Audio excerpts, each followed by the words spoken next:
All right, here we are with another build. This one is going to be slightly less custom. We're not having to manufacture any kind of special movement rings for this because this is all designed to go together. What we've got is an NH35 movement, an NH35 designed case, some hands, a band, and of course the dial. I bought this dial a few months ago. It kind of a Tiffany blue color. I just really liked it, and then I just kind of built everything around it. I think I'm going to give this one to my wife for Christmas. We're just a few days before Christmas. I think she's going to be happy with this. It's slightly larger for her wrist, but I think she'll enjoy it nevertheless. So let me know what you think. But I really like that color. So let's get started. Like I said, we're using an NH35 movement.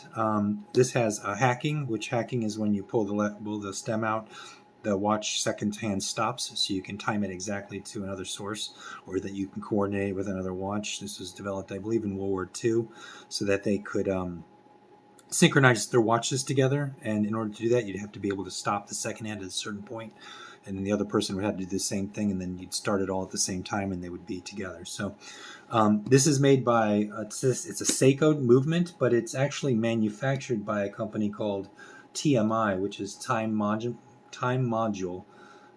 Don't ask me what the I is for, but the name of the company is Time Module.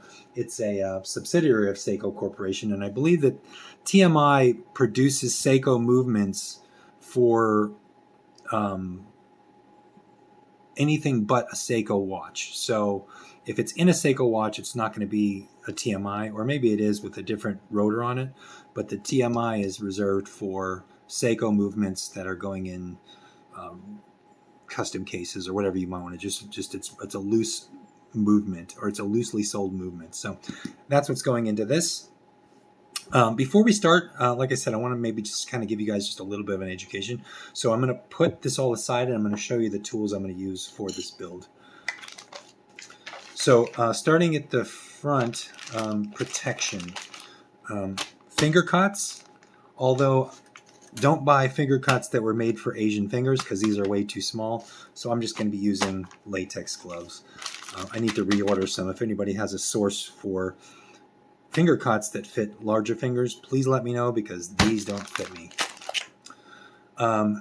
Next, a little air blower to get dust and stuff out of the movement and out of the case.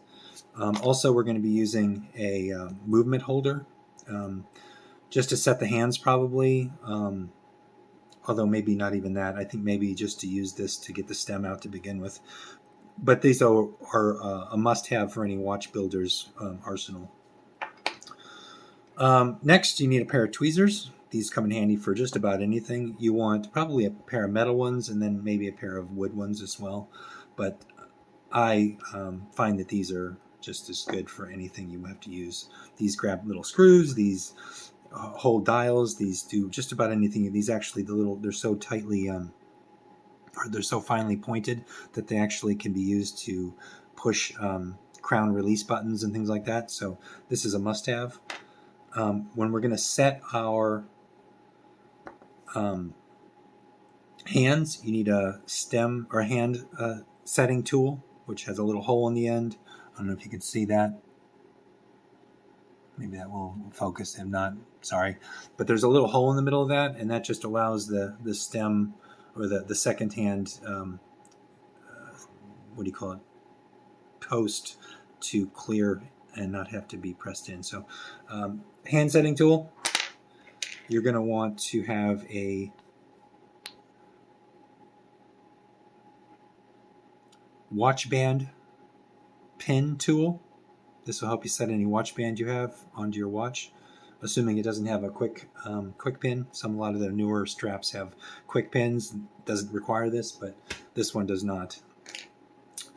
And then if you've watched my last video where I put a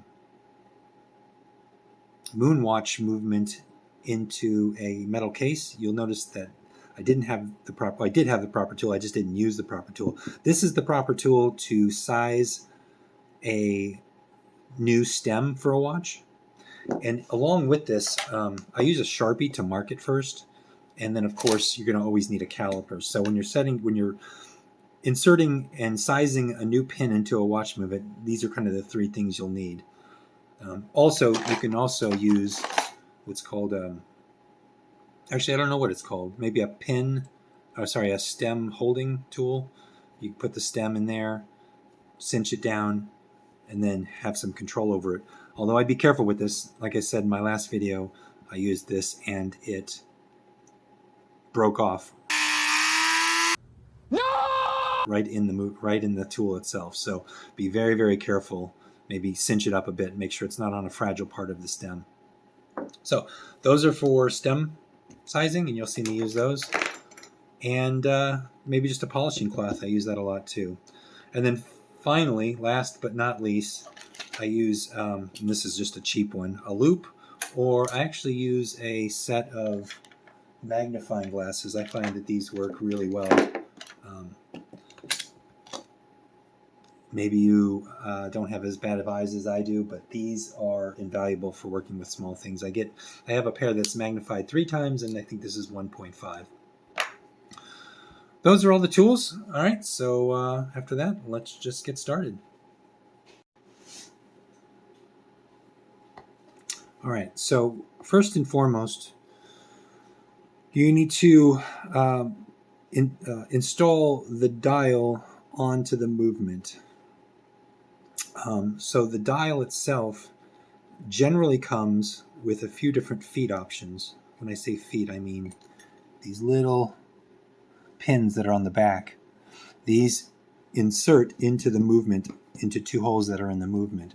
However, this dial is kind of made for a few different, trying to focus there, hopefully we're doing it, a few different movements. So you have to find out which 2 feet are for the movement you're installing it in. And I believe on this one, it's like the 130 and the 730 positions. Something to that effect. We're going to find out. I believe it's going to be this one and then this one. But we'll find that out as we look at the movement a little closer.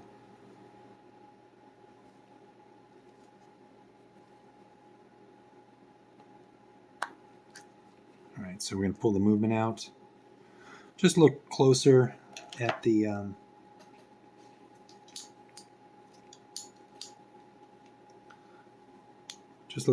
movement to find out. So the stem is going to be at 3 o'clock, and it looks like we have a hole.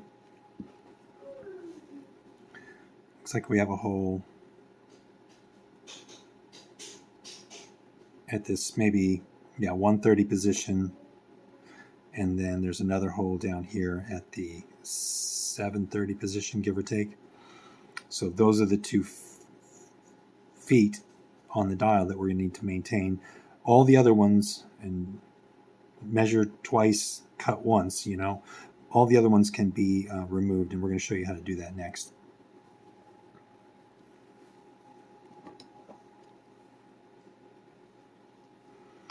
All right.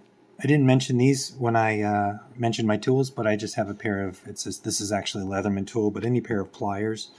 We're keeping, again, the 130, which is this pin, the little short, and the 730, which is going to be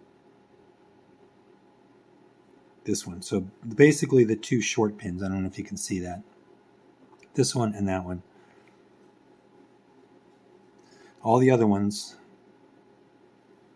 including this 11 o'clock one, we're going to remove, and we're just going to grab it real gentle. We're going to move it back and forth, back and forth, back and forth, back and forth, back and forth. And eventually, after about 10 times,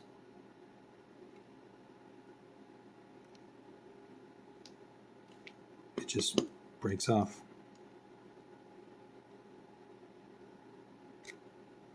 We can take a little grinder to that later if we need to, if it doesn't sit as flush as we need to. I feel like that one was a little weird. So again, we're keeping the 130, and we're getting rid of the 230.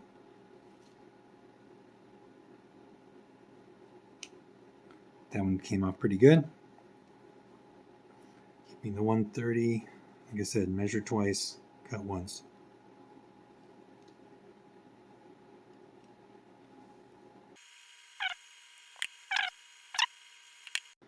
All right. Okay, so I'm going to come back. I'm going to file these off a little bit better. I have to find my file, though. So I'm going to come back in a second. We'll do that.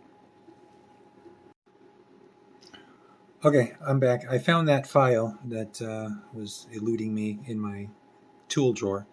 I decided I'm not going to use this, though, not for this particular reason. I'm going to use it as I'm doing the stem, because once you cut your stem, it needs to be filed so it doesn't have any burrs or anything on the end of it. So I'm going to save this for later, but I'm not going to use it for this.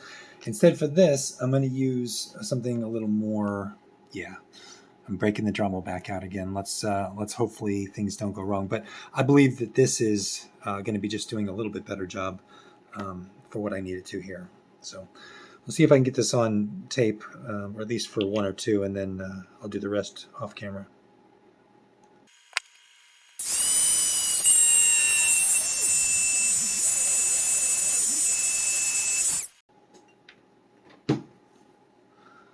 Okay. I think that's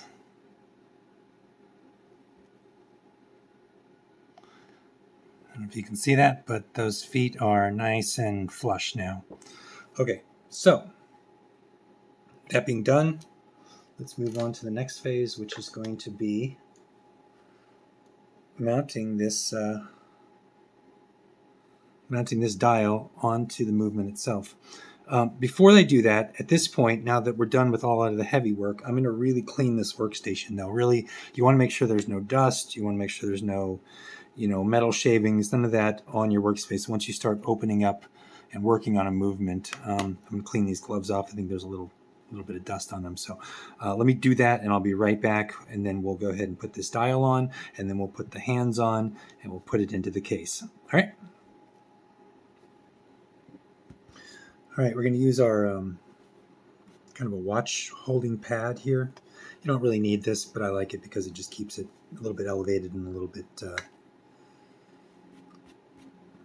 centered. So we got the movement, NH35. What we're going to do is we're going to install the dial onto the movement now. It should be pretty easy. Just a couple pins, they push into place. And then we're going to put the hands on. So before I put this dial on, I want to set this watch at midnight. And the reason I do that is because at midnight, when that clicks over to the next day, it tells me, it allows me to set the hands at midnight, right on the dot. And, this dial, it doesn't have a date window. I don't know if you noticed that. This is a dateless dial.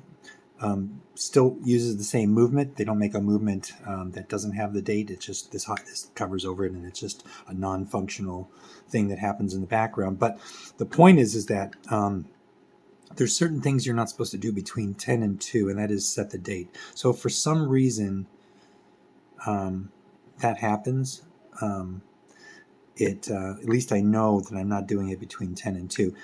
It's just a good habit to be in. So if you ever do one of these with a date window, you always want to make sure that you're not setting the date between the hours of 10 and 2. There's something within the mechanism that could break if you do that. So it's just a good habit to set this, when you set the hands on these, to always set them at midnight so that you know that is actually midnight on the movement itself. So we're going to do that before we start.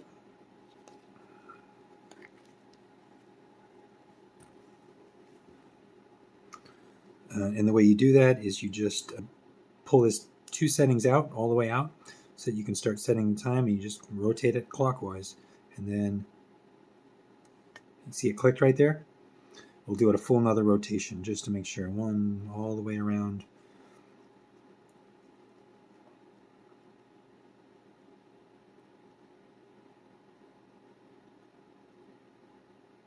When the date snaps,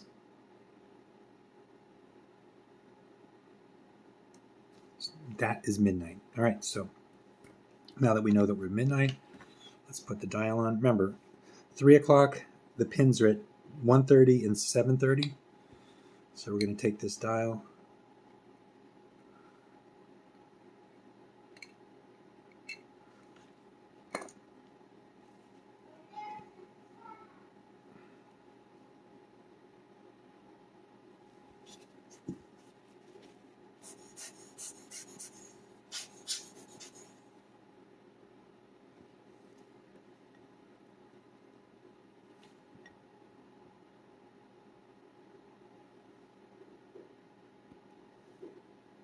Those will just push right in. And then what you're going to do is you're going to look at it all the way around to make sure it's flush with the top of that movement ring, that gray ring on the outside. Everything's nice and tight. Give it one more blow. Yeah, boy. And then we're ready to set our hands. Now remember, we know that that's at midnight, and we didn't push it back in, so we know that it's locked in place because it's a hacking movement. So it's going to stay at midnight until we push that in and it starts ticking, you know. All right, so one more tool. So now we're going to set the hands, and I mentioned all the tools associated with that. Your hand setting tool, your tweezers, and one more very crucial one is it's called the Watchmaker's Silly Putty. It's called Rodico. And basically, I just take a chunk of it.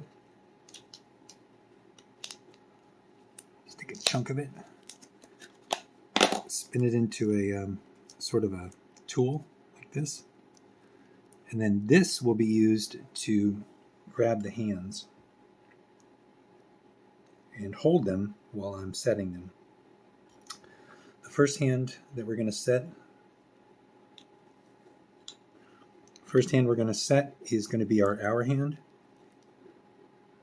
Grab that like that. I'm going to spin this in a position where it's easier for me.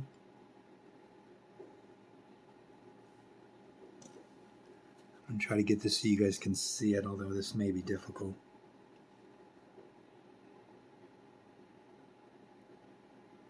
So we're just going to put it roughly in place.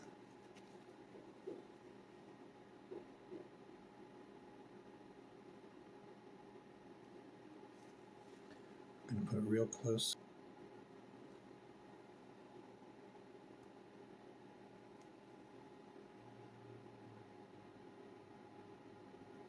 Just going to push that into position.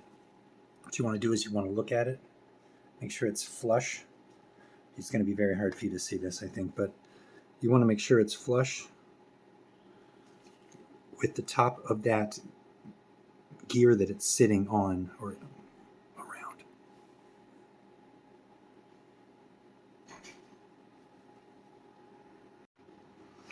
All right, so that hand is set. As I said, make sure it's pushed into position. You can see it if you look close enough, but it's flush with the top of that gear that it's sitting around.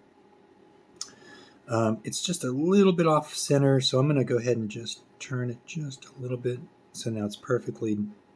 So now we're probably theoretically about 2 or 3 minutes after midnight, but it doesn't really matter. It's close enough. I'm going to take the Rodico. Now we're going to do the minute hand.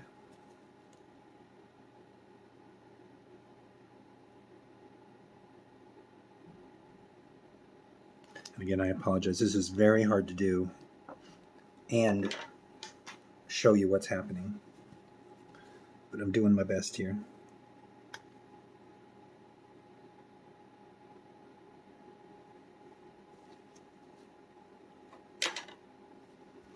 I have a wooden tool here. Whenever I'm doing something directly over the dial, I like to use the wooden tool and not any metal tools, just so that there's no chance of it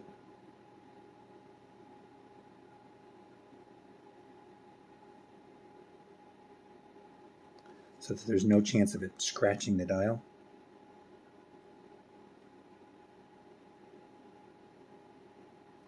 There we go. I can feel that pop on there. Basically, it's a pressure fit. You want to make sure that these are not sitting up against each other.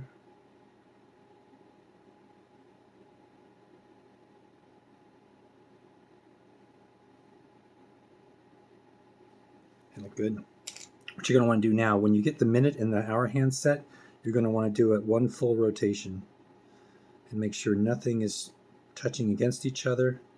They're not binding in any way around the full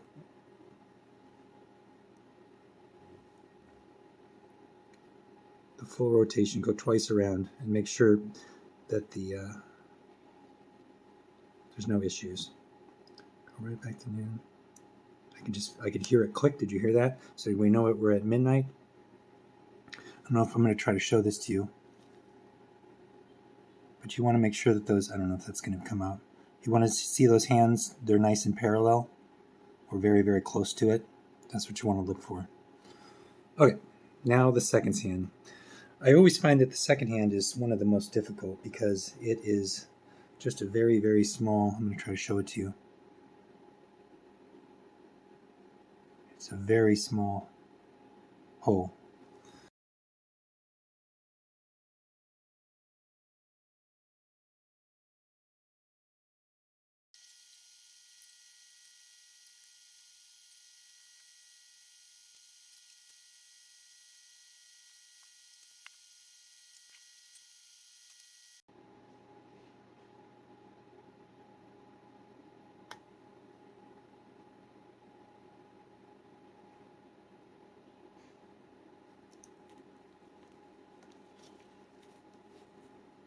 I think we got it. Looks good. Now, push in the stem so it starts running. Actually, we need to wind it a few because I don't think this has been round.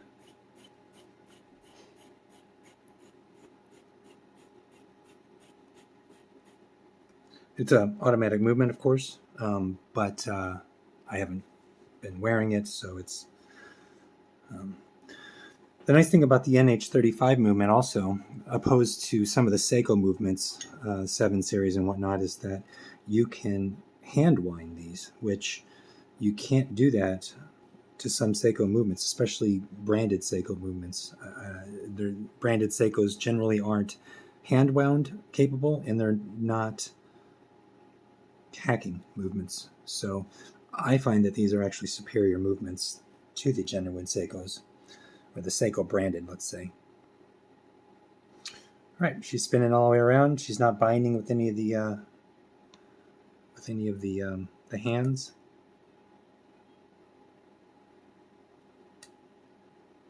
Just want to make sure that all the way around it's got good clearance.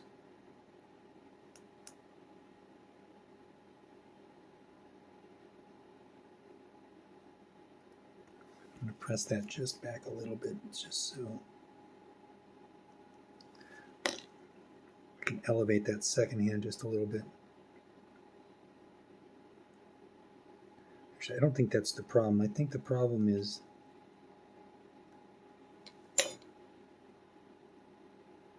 there we go. It's tight, but it works well. Nice. Okay, so what I'm going to do is I'm going to let that run for a few minutes just to make sure nothing binds around the next few, make sure everything's good, and then we'll come back and just put this in the case at that point.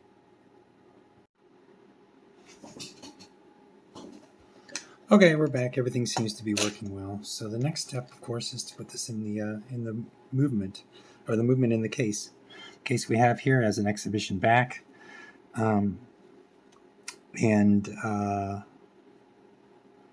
Yeah, so let's pull this crown out. Open the back up. One more tool I forgot to mention is my trusty, blue ball.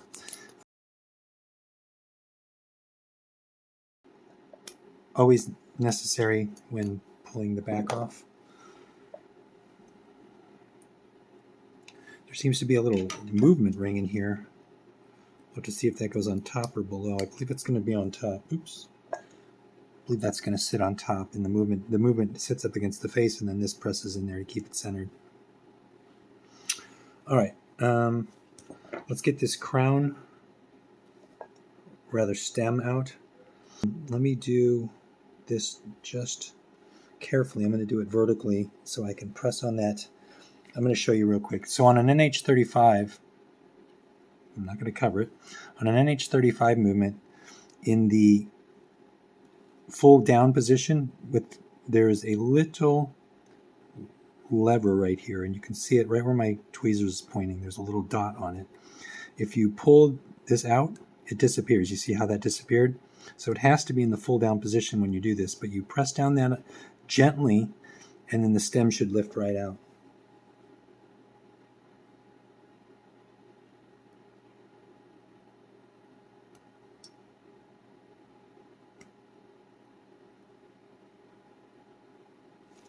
There we go.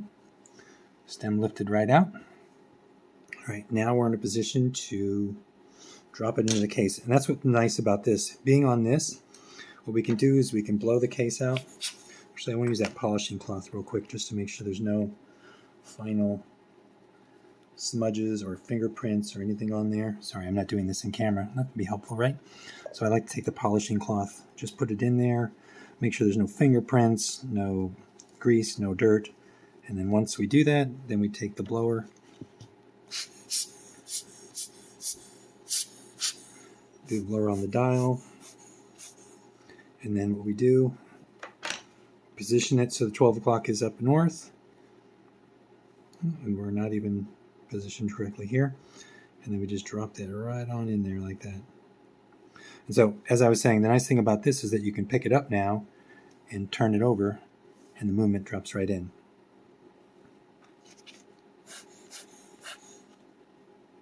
Looks like we got a little hair there. All right, now that that's in, let's move some of this stuff out of the way. Let's see how that movement ring slides in there. All right, first and foremost, I want to put this stem in.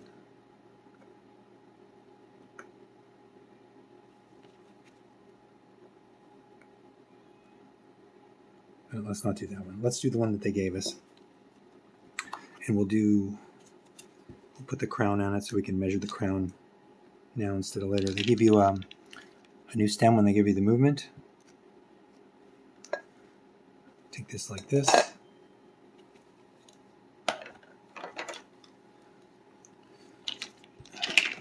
Take the crown that they supplied. This is where the pin vise can come in handy.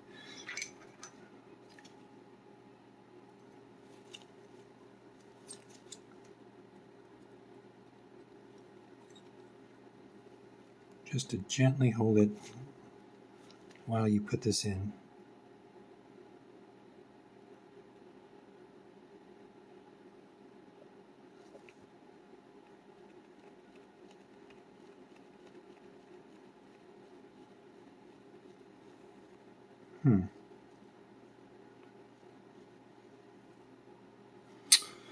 Looks like this is a free spinning.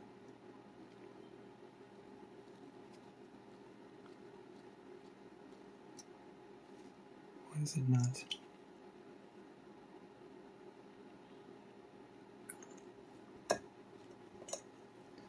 Oh, I see why, because it wasn't in the pin vise correctly. It was just spinning. There we go. Let's try that again. I thought the crown was spinning, but it was the stem.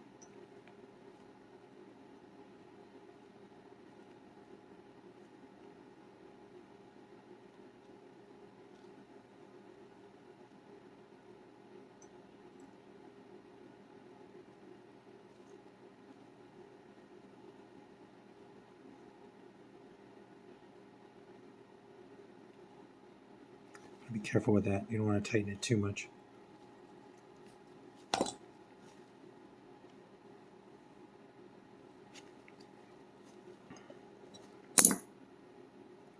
They make it extra long for just about any movement you'd want to put it in.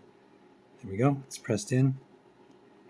We'll measure that later, but for the time being, I want to see about this movement ring and see how this fits in there. So this movement ring, it looks like it has a notch. I don't know if you can see that. There you go. we go, that notch. That notch is going to be where the stem is. It doesn't have to be precise. It looks like it's a couple 6-7 millimeters wide.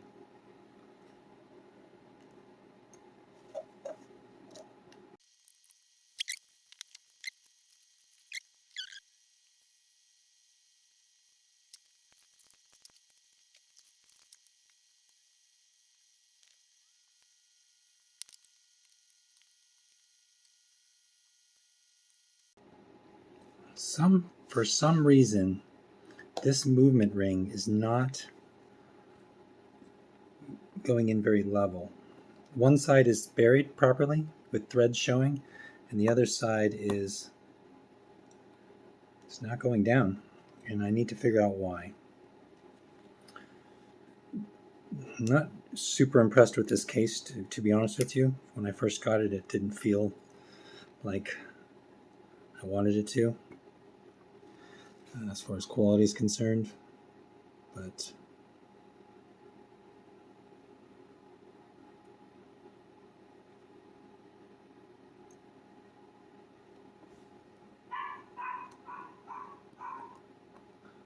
maybe I need to go like this and then pull the movement over.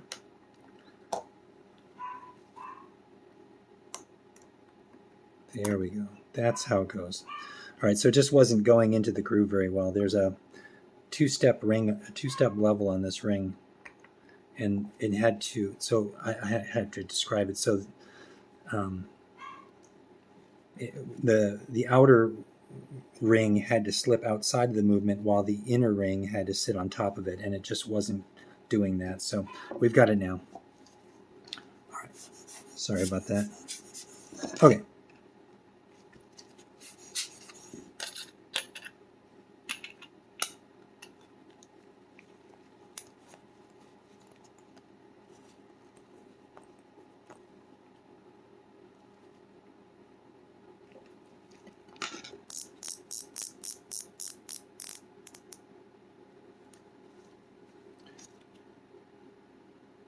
There it is in the movement. Now, remember when I said just a minute ago that I didn't really care for this case? The reason I say that is because it is, it's a little the bezel. You can always tell the quality of a watch by the bezel. And this one, I don't know if you can see it, it's got some wobble to it, and it's a little loose. You know, when you you set it somewhere, it's got some wiggle. I just don't care for it. I'm not even going to link it. I'm not even going to show you. It was cheap, and I may replace it soon with a better case, or at least somehow try to figure out how to tighten that ring up. But yeah. Okay. Next step is to find out how much I need to cut off of that.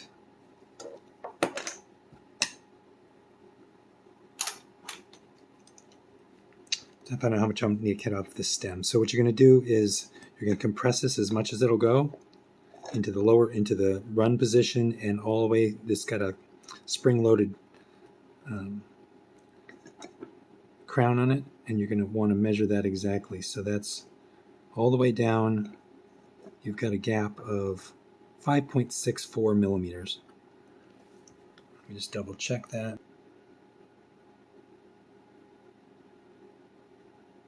Let's say 5.5. And I'll do it just a little bit less, 5.4.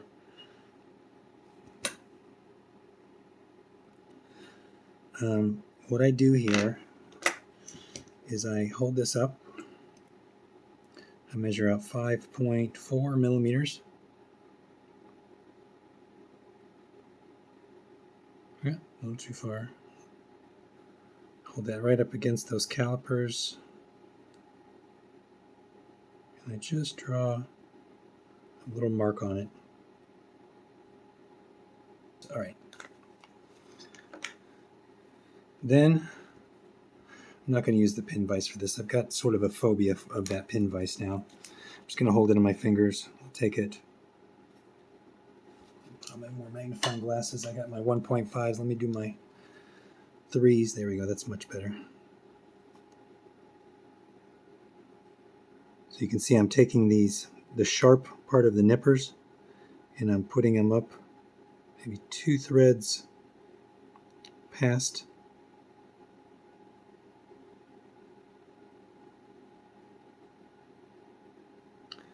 that black mark, and then just there we go. Now I'm going to take that file, just give it a couple passes on the file, just to clean the burrs off.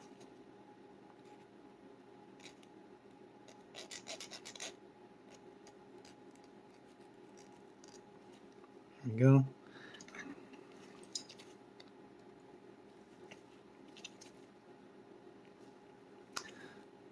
Again, I've got sort of a phobia against that pin vise at this point.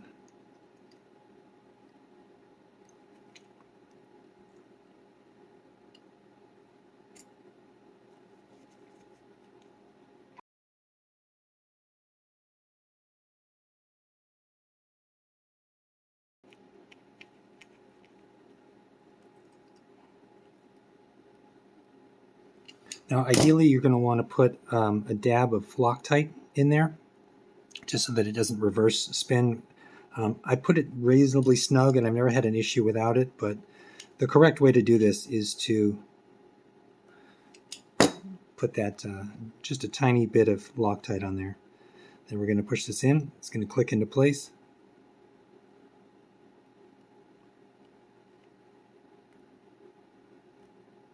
There we go. And then we can screw it down. As you can see,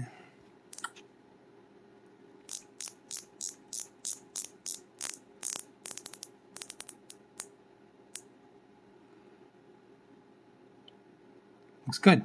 All right, so last and final step is going to be to put the band on. The strap I got, you know, I might change this, but it's goes with the theme, the white. It's kind of a pastel-y look. We're going to put this on like this, and we're going to break out the, not that one, that one.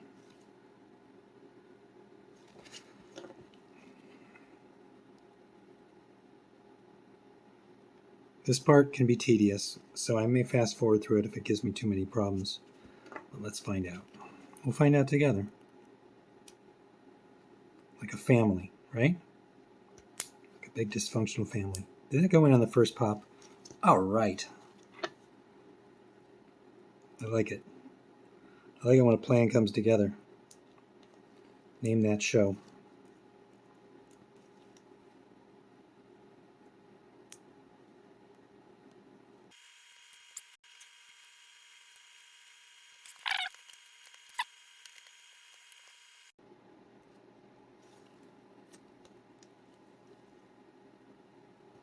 All right, there we go.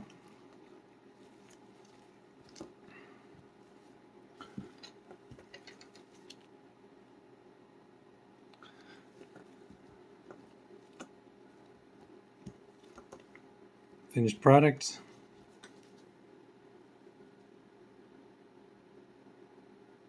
Tell me what you think. We'll cut here to some B-roll of the watch on my hand, and you tell me what you think. Would you wear this watch? Is this a men's watch? Can you wear this as a man? This is pretty much a women's watch. I'll just take a quick case measurement just so you can see. Case measurement is 40. Let's try this again. About 41.5, just under 42 millimeters. Lug to lug. Somewhere in the 47 to 48 millimeter range.